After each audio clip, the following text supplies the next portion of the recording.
Sir మా ప్రభుత్వ భూమిని కాపాడరు. రాజేంద్ర నగర్‌లో కోట్ల విలువైన భూమి కబ్జా. మైలార్ దేవులపల్లి సర్వే నంబర్ 156/1లో సర్కారు భూమి మాయం. స్థానిక ఎమ్మెల్యే అనుచరుల కబ్జా.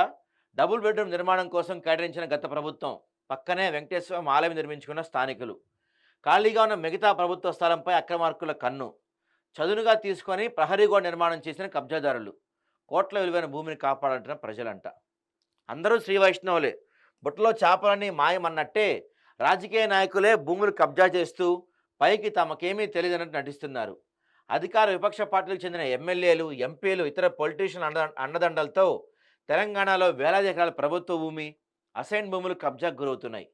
గత ప్రభుత్వ హయాంలో ఇదే తంతు కొనసాగినప్పటికీ ఈ కాంగ్రెస్ సర్కారులోనూ కబ్జాల పర్వం ఏమాత్రం తగ్గలేదు. హైదరాబాద్ పరిసర ప్రాంతాల్లో అయితే మరీ ఎక్కువ.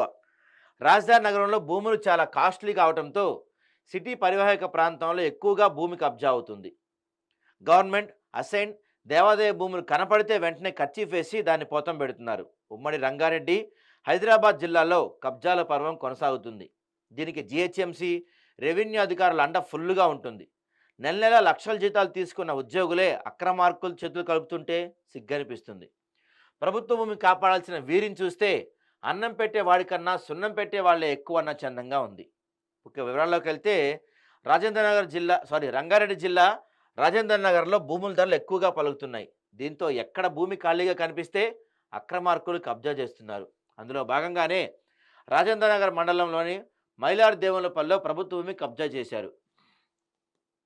గ్రామ శివార్లోని సర్వే నెంబర్ 156/1లోని గవర్నమెంట్ ల్యాండ్ను కొందరు కబ్జా పెట్టారు. స్థానిక ఎమ్మెల్యే అనుచరులే ప్రభుత్వ భూమిని ఖతం చేశారు. స్థానికంగా ఉన్న సర్కార్ అసైన్ భూములను కబ్జా చేస్తూ ఇష్టానుసారంగా వ్యవహరిస్తున్నారు.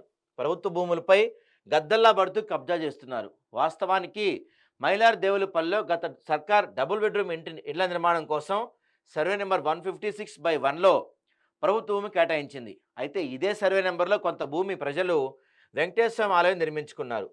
ఏనుగులు మింగేవాడికి పీనుగుల పిండాకుడు అన్నట్టుగా ఈ పక్కనే ఉన్న సర్కారు భూమిపై అక్రమార్కుల కన్నుబడింది. ఇంకేముంది, దాన్ని పొతం పెట్టడానికి అన్ని విధాలుగా ప్రయత్నాలు చేశారు. ఖాళీగా ఉన్న ప్రభుత్వ స్థలంలో కొందరు అక్రమార్కులు చదును చేశారు. అక్కడితో ఆగకుండా ఆ గవర్నమెంట్ భూమిలో ప్రహరీ గోడ నిర్మాణం కూడా చేశారు. మనది కాని దానిపై మన పెత్తనం ఏంటి అనే లేకుండా కొందరు తెగిస్తున్నారు. ఇలాంటి వారికి సపోర్ట్ చేస్తూ అధికారులకు ఏమైనా ఉందా లేదా ఆలోచించుకోవాలి. ఎమ్మెల్యేలు, వారి అనుచరులే రాష్ట్రంలో ఎక్కువగా భూములు కబ్జా చేస్తున్నట్టు పదే పదే వార్తలు వస్తున్నా జనం తిట్టుకుంటున్నారు.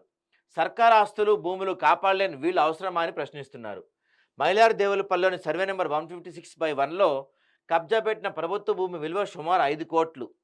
ఇంత కాస్ట్లీ భూమిని కబ్జాకోరులు కొట్టేస్తే తహసీల్దార్ మాట్లాడకపోవడంపై విమర్శలు వస్తున్నాయి. తహసీల్దార్ మాట్లాడు, ఎందుకంటే తహసీల్దార్ కూడా రావాల్సినవి వచ్చి ఉంటాయి. దాంట్లో ఆశ్చర్యం ఏముంది ఇందులో? ప్రభుత్వ భూమిని కాపాడాల్సిన ప్రభుత్వ నాయకులే, ఎమ్మెల్యేలే ప్రభుత్వ భూమిని కబ్జా చేస్తుంటే ఇంకా ఏం చెప్తాం మనం?